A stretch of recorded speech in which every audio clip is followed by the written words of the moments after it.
What's up, guys? Cameron Fous here with Fousalerts.com. Today is September 15th. Just want to go over a couple of the trades, or three trades from this morning, and just go over a little bit of details about, going through losses and being able to make a comeback to come out on top in profitability. It's very difficult sometimes to take a few losing trades and still try to keep a calm and cool head and be able to focus on making a winning trade coming right out after those losing trades. So let's take a look at a couple of my losing trades. A lot of times these videos are always, most times about, winning trades, but losing is half the battle, and you got to know how to lose correctly if you really want to have long-term success. So let's take a first look at BAS, which was my first losing trade here. This was something that I was watching as a potential revival pattern. You can see this thing has been, in a long-term extended downtrend. Oil has been down. And if you look at oil right out of the gates this morning, we were having actually a bounce here this morning. This was right at the open, and oil had been down for the last week in a row. I was looking for a potential bounce here. BAS actually had a decent looking chart here right off the 13 EMA. I was hoping to see a push towards a 50-day moving average or a revival breakout that would trigger at about 74 cents. And this all started this morning with a potential F1 breakout. So we were looking at this right here, a morning breakout open gap flag here with volume. An F1 breakout trigger was going to occur at 66 cents on BAS. We had decent volume. I was hoping to see a push, towards, if you look at the daily, maybe retest these highs at 76 and potentially push towards the 50-day moving average for a retest of that resistance zone. Unfortunately, we did not get that, and it actually turned into an awesome shorting opportunity that we talk about all the time, the FU breakdown, which is actually an F1 failed breakout pattern. So I tried to go for the F1, so you never know what it's going to do following that breakout.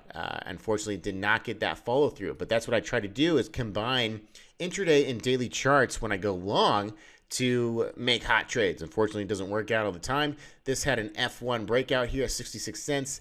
Daily chart was looking like a potential reversal. Lots of increased volume as of late. Oil was making a rip this morning. So there's three different factors there that were potentially making this look like a hot long. Fortunately, oil obviously reversed shortly after. As we can see, this had a nice rip in the morning and then just went completely green to red for a huge sell-off. So that's, when you're trading stocks that are directly connected to a commodity, you got to watch the underlying, commodity to kind of see what the entire industry is doing. So that's what was happening on BAS, because it's an oil stock. You got to watch the oil industry ETFs to see what's going on, or the oil futures. So it kind of just mimicked the exact price action of oil here, where we had a morning spike.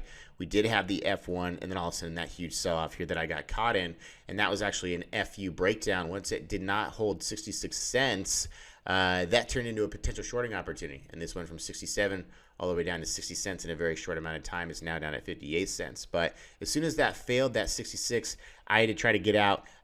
It sold off pretty quickly, so I didn't make it out until about 63 cents. Had to take a loss on this trade of BAS, and that's what trading is all about, is risk management. It's not about stock picking. My win ratio is literally only 52%, so I'm losing on just about half of my trades, but I try to cut my losses as short as possible so that I can make winning trades to come out on top. It doesn't matter if you're making a crap load of losing trades. As long as you're losing correctly and keeping those losses small and keeping your stops tight, you can still make a lot of money in the stock market. And that's really your whole goal as a trader, is to learn risk management. It's not about stock picking. Obviously, we want to try to trade high probability setups, but at the end of the day, making a long-term strategy and long-term success in the stock market is the ability to manage risk and be able to take a loss and move on to the next trade. So I did move on to the next trade and actually lost again. So let's take a look at NETE here. This thing made an amazing rip right out of the gates here this morning. I was actually hoping to see an over-under short,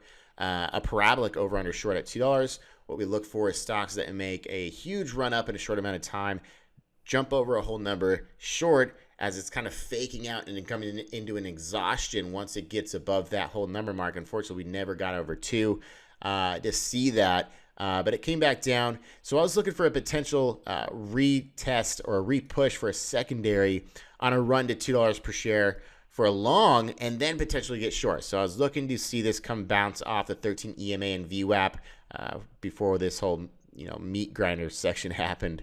I was just looking at this right here. Right about where did I get long here? 158. So I got long here. I was looking for the bounce right about here.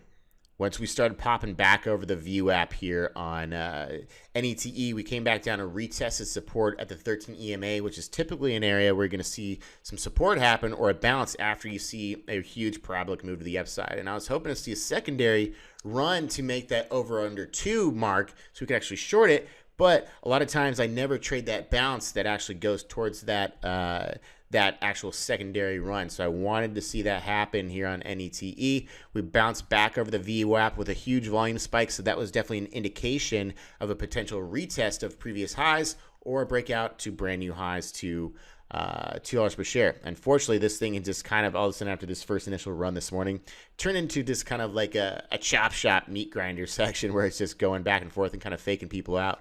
So I stopped out of here at 153, 154 on NETE. Had to take a $527 loss here, and this thing has just kind of been chopping back and forth the whole time. Looked like we were breaking out highs for a secondary run towards highs a day or potential breakout towards that over under 2 area, and nope, wham bam, thank you ma'am, all the way back down. So it's just been very choppy throughout the rest of the session.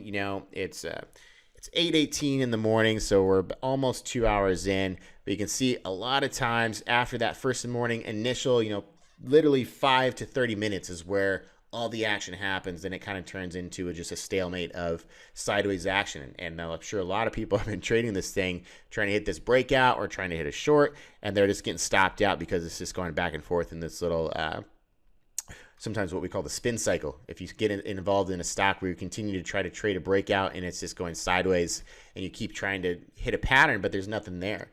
It's called a spin cycle of continually trading it and taking small losses. So that's why I usually try to walk away from the computer after the first 30 minutes to an hour, because that's when the volatility happens. That's when I make my money. If I stick around at the computer and try to still trade, I usually just typically give back all my morning gains if I made them. In this case, I made those 2 losing trades for about negative $1,200 on NETE and BNSO. I was about to walk away.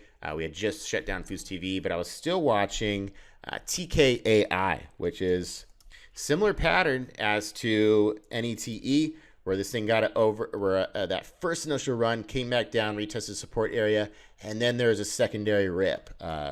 TKAI was actually a much better example on the success side. If we look here this morning, this all of a sudden just had a huge amount of volume here on TKAI. Look at all these spikes in volumes. This is going to spark a lot of interest, spark a lot of momentum in a stock like this, especially jumping up from just about $1 per share. It came back down, retested the VWAP in the 13 EMA support area, and that's usually where you're going to see some support build and a potentially secondary flag breakout pattern. And that's exactly what happened here on TKAI. If we move forward in price action, you can see this thing was just hanging out right about here, and there's huge bidders at 117, about 50,000 shares sitting on that 117 support. So I liked to see that there was actually, some demand on this stock and some support being held up at that market 117. Meant that there's good support area there if you buy in on long. So I got long 118.5, 15,000 shares because I saw that there was a lot of support on that. So at 117, if I would have saw level 2 getting shipped away at 117 and those bidders taken out, I could have just jumped on the bandwagon of sellers and got it out of that position. But we did get a nice spike in buying pressure here, as you can see. About 50,000 shares went through on the buy side. I was part of this, move at 118.5, and boom, look at this thing. Came up to secondary, retested those highs, and actually broke out. I took a piece off of this trade, got in one set 118, sold 7,500 at 125, just, taking advantage of that first initial spike. I sold another 3,000 at 129, right about here, continuing to take advantage because, you know, the thing about taking partial profits is you never know how high it's going to go. So you want to take little pieces of the pie on the way up because you don't know if it's all of a sudden only going to peak out at 125 and pull back. You don't know if it's going to peak out at 129 and all of a sudden pull back. You don't know. So it's good to take pieces of the pie on the way up. So because you're never going to make a perfect trade and get the perfect entry and the exact perfect exit. So it's, you know, it helps diversify and manage your risk by taking profits along the way up. So we came all the way up here. I sold my last piece here at 134 to 132 of TKAI. I made $1,471 on TKAI and making up for those two first initial trades. I only came up $250 in the day, but I was down $1,200 off those first two initial trades in the morning. So basically my win to loss ratio today was 2 losses and 1 win. So, you know, that's less than 52% winning ratio, but I still came out on top and made money. You know, $250, that's not a whole lot of money to me, but, you know, a lot of people don't make $250 working at 9 to 5 all day long. That took me 45 minutes to do. So, unfortunately, I did have those 2 losing trades to make up for, but I kept a calm, cool head, waited for the right opportunity, came out on top with TKAI with a perfect secondary run here off this support right at 117 there in the 13 EMA and the VWAP. But anyways, guys, that's it for today's video lesson. Hopefully you learned a little something. You know, trading is not about stock picking. It's about managing risk and controlling emotions. Adios. They don't even know that I'm hurting. This life's not easy, and I'm made out of steel. Forget that I'm human, forget that I'm real. Act like you know me, but you never will.